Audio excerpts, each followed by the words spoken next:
Hey, what's going on, everybody? It's been a while since I did a video, so I'm gonna go ahead and make a update and just talk about a few things and talk about the strategies a little bit and explain on this pair of pound yen on the daily time frame.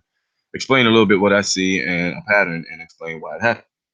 So I'm going ahead and screen share and just start talking.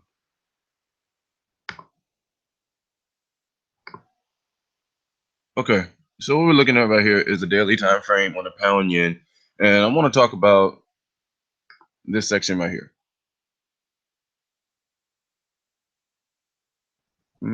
Let's go from here. I want to talk about this move, why it happened, what it looked like, all that. So first things first, uh, let's talk about support and resistance. Now we understand how support and resistance operate. It takes at least 3 or more times for the show rejections in a certain area to be a respectable line of support and resistance. Also, we know gaps happen as support and resistance as well.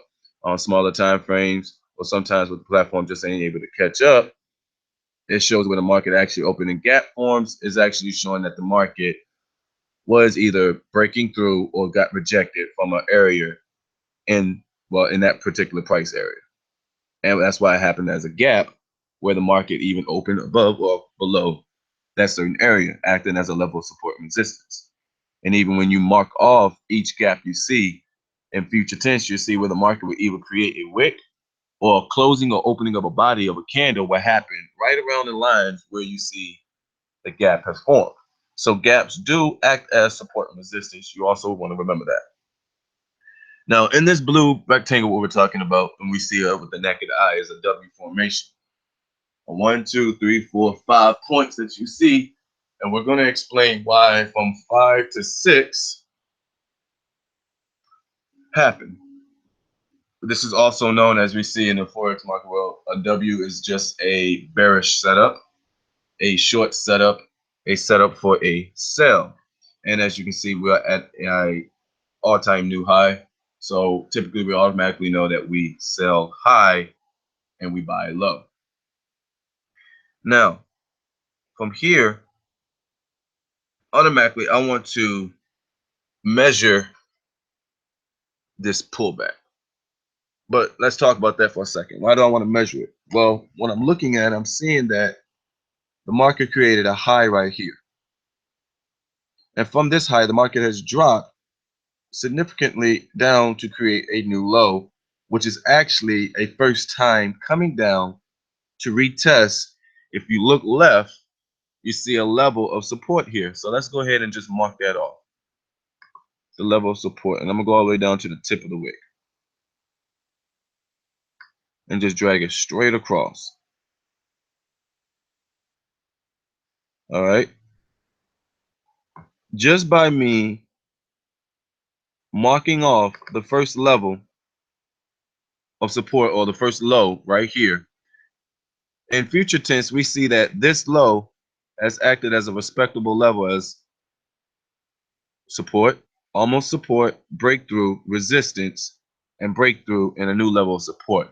So this is a nice price area right here of support and resistance.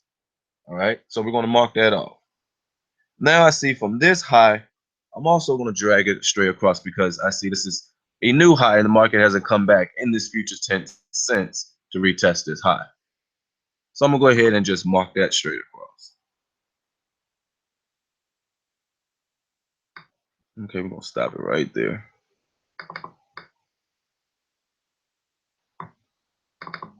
All right. So I want to understand why when the market came here, it rallied up. Why did it stop right here? Well, what we understand with support and resistance, which is once support is now resistance, and what is now resistance is what was once is resistance is now support. Excuse me. We see that this was once a level of low level support, bounced off, found the high. This closing happened right here, showing you that the market could not close any lower down here. Market closed above here. Market came and retested the closing area, creating a new high. From there, the market dropped, breaking this low and creating a new low. This was once a high. This was once resistance.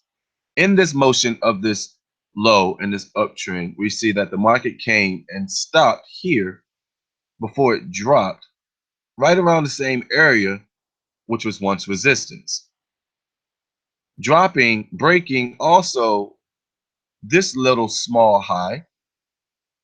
When the market came and retested this, it bounced off.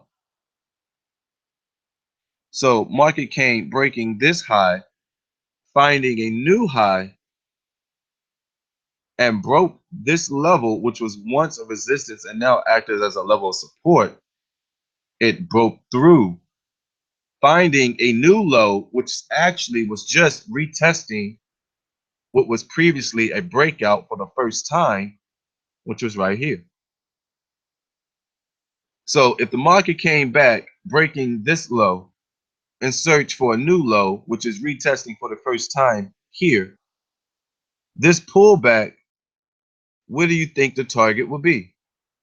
Which was once resistance and now support, and also breakthrough, which is now new resistance. So I'm going to take this high and drag my line across from the tip of this wick, which explains why this happened here. So I get my Fibonacci tool, and the Fibonacci tool is there to help you identify the next level of support and resistance, also find you the range and motion. So I'm going to explain swing high, swing low.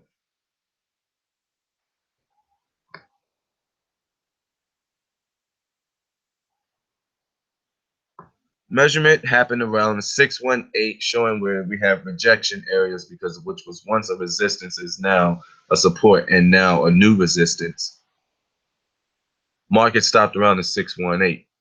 I see that my levels are down here, breaking past my lows, finding a new low, which is now considered an extension level. So now I'm going to simply just swing low back to my swing high to get my extensions down here.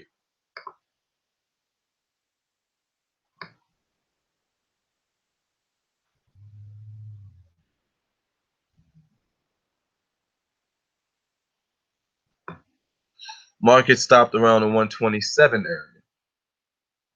Around the 127, market decided to break out of this resistance, which was once a support, now acted as a resistance. You see the line has broke past it, closing, and now bouncing off. Market rallied ever since in search of a new high around the 127 extension. But let's go in a little deeper and just measure from this high to this low to get this pullback extension.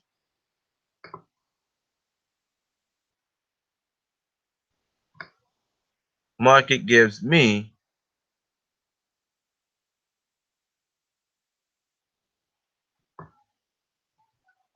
a 1618 that ties perfectly around 127. That harmonic pattern right there will be an anti-Gartley. B can be from a 618 to a 786. B to C can be a range of 113 to a 2618. Go from this BCD triangle. Measurements from B to D can be a 1618, which ties to X to D of a 127. 1618 that ties into a 127, which explains the candlestick formations in the next videos to come that I'm going to explain each tool. And this explains the candlestick formation that happened to show you rejections. This also shows you another candlestick formation of a high-low close that acted as a context of a bearish movement, showing a rejection for the first time and finding a new high, retesting the levels of this, which was once a support, is now a new resistance. And the market started to fall ever since in search of a new support level, which which was once a resistance, is now a support. All right, that is just a little video right here. Take the time to go over this again and restudy it. Next videos to come if you want to understand, okay, what is a Fibonacci more, support more, can you go into more details? Videos are going to come more. All right, thank you.